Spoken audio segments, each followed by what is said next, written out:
mifumo ya malipo ya taifa.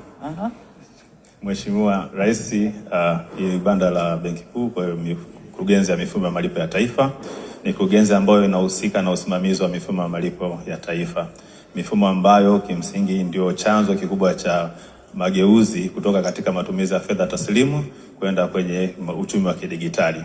Kurugenzi hii pamoja na kutoa leseni kwa watu wa huduma ambao ni wa sekta binafsi, lakini vile vile tunatengeneza mifumo ndani ya Benki Kuu ambayo inachochea uchumi wa kidigitali. Katika moja ya mifumo ambayo tulionayo Mheshimiwa Rais ni pamoja na mifumo ambayo imejengwa ndani kutokana na uwekezaji mkubwa wa serikali katika rasilimali watu, ni mfumo wetu wa TIPS ambao unakuwa unaunganisha zaidi watu wa huduma mbalimbali na kumwezesha kila Mtanzania kutuma fedha popote pale alipo, akiwa nyumbani, akiwa shambani, katika kazi yake, bila kuathiri shughuli zake za kiuchumi. Lakini katika kuhakikisha kwamba tunahakikisha kwamba huduma za kiserikali na zenyewe zinakuwa katika kidigitali, mfumo huu vile vile umeunganishwa na mfumo wa serikali wa GPG ambao unawezesha mfumo ya serikali ya kidigitali.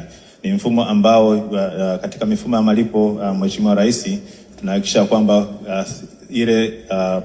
tunasema kukuza ubunifu ndani ya sekta, tunachochea ukuaji wa ubunifu, lakini na mageuzi mbalimbali, lakini vile vile tukihakikisha kwamba panakuwa na ustamilivu katika sekta ya fedha kwa katika matumizi ya mifumo malipo. Mheshimiwa Rais. Asante kwa maelezo, nashukuru. Nawatakia kazi njema. Mlinde mifumo yetu. Haya.